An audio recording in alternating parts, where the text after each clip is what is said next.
এক অজানা সৈনিকের গল্প, একটি বন্ধুত্ব, সাহস ও মানুষত্বের গল্প। সালটা ছিল 1999 আর জায়গাটা ছিল কার্গিল যুদ্ধের ক্ষেত্রে, ভারত ও পাকিস্তানের সীমান্তে। এই যুদ্ধ এমন এক শব্দ যা শুনলে শুধু ধ্বংস নয়, বহু কঠিন পরিশ্রম বা মানবতার কঠিন পরীক্ষাও। এই গল্প সেই এক অজানা সৈনিকের, যে নিজের জীবনের ঝুঁকি নিয়ে শত্রুপক্ষের এক আহত সৈনিককে বাঁচিয়ে মানবতার বিজয় ঘটিয়েছিল। জাতীয় বাহিনীর সাহসী জওয়ান অরূপ ছিল কলকাতার ছেলে। সেনাবাহিনীতে যোগ দিয়েছিলেন মাত্র 22 বছর বয়সে। সে সবসময় বিশ্বাস করত দেশের জন্য লড়াই শুধুমাত্র শত্রুকে মারা নয়, মানুষের জন্য বাঁচাও। কার্গিল যুদ্ধ চলছিল তখন ভারত আর পাকিস্তানের মধ্যে। বরফে ঢাকা পাহাড়, রাত্রিরে শূন্যের নিচে তাপমাত্রা, চারপাশে শুধু গুলির আওয়াজ। অরূপ ছিল তার ইউনিটের বা তার টিমের সবচেয়ে সাহসী তরুণ সৈনিক। কার্গিল যুদ্ধের এক রাত্রির ঘর। এক রাতে অরূপ ও তার টিমকে পাঠানো হয় এক গোপন অপারেশনে বা গোপন মিশনে।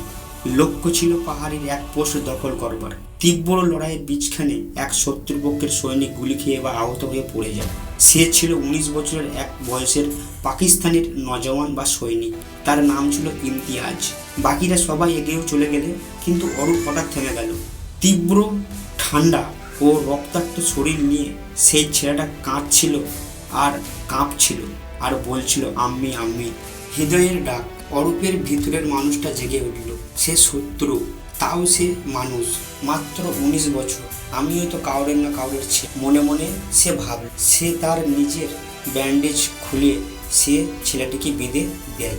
তাকে টানতে টানতে নিয়ে এসে এক শিলার আড়ালে তাকে জল খেতে দেয়, নিজের কম্বল দিয়ে জড়িয়ে দেয়। ইমতিয়াজ কাঁপতে কাঁপতে বলল, তুমি আমার শত্রু হয়েও কেন আমাকে বাঁচালে? অরূপ বলল, মানবতা সব কিছুর উপর। আমি সৈনিক, কিন্তু আগে মানুষ।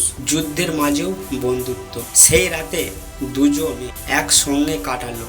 ঠান্ডা, গুলির শব্দ আর মাঝে মাঝে দুজনের ছোট ছোট কথা বলতে লাগলো। অরূপ বলল নিজের বাড়ির কথা, মা বাবার কথা, আর ইমতিয়াজ বলল তার ছোট বোনের কথা।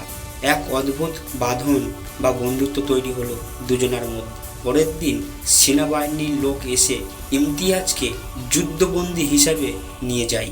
যুদ্ধ শেষ, কিন্তু সম্পর্ক রয়ে যায়। যুদ্ধ শেষ হয়ে যায়, অরূপ বাড়ি ফিরে আসে, কিন্তু সে ভুলতে পারে না সেই ছেলেটাকে বা ইমতিয়াজকে। কয়েক বছর পর এক মানবিকারের সংঘর্ষের সাহায্যে সে খোঁজ পায় ও ইমতিয়াজ এক পাকিস্তানে ফিরে গিয়ে পড়াশোনা শেষ করে একজন শিক্ষক হয়। তারা চিঠির মধ্যে যোগাযোগ রাখে। একবার জাতীয় সংঘর্ষে একটি শান্তি সম্মেলনের দুজন মুখোমুখি হয়। গলা জড়িয়ে ধরে অরূপ ও ইমতিয়াজকে বলে, তুমি শুধু আমার প্রাণ বাঁচাওনি ভাই, আমার চিন্তাধারাও বদলে দিয়েছ। মানবতার বিজয়। আজও কেউ জানে না অরূপ ঠিক কে, বা ইমতিয়াজ কোথায় থাকে, বা ইমতিয়াজকে।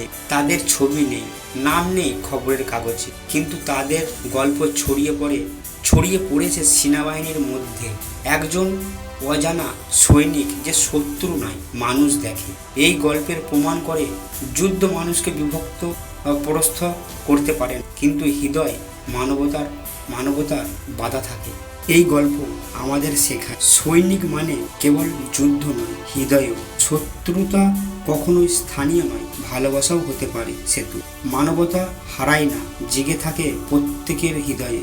একজন মানুষ সিদ্ধান্ত অনেক জীবনের দিশা পাল্টে দিতে পারে। তুমি যদি একা অনুভব করো রাগ, ঘৃণা, পুড়ে যাওয়া, মনে রাখা, ক্ষমা, সহানুভূতি ও বন্ধুত্ব, এটাই মানবতার আসল অস্ত্র। আপনাদের যদি এই স্টোরিটা ভালো লেগে থাকে, তাহলে অবশ্যই ভিডিওতে একটা লাইক, চ্যানেলটাকে সাবস্ক্রাইব করে আমাদের পাশে থাকবেন, আমাদের সাপোর্ট করবেন। আমরা ফের দেখা করব একটা নতুন ভিডিওর সাথে।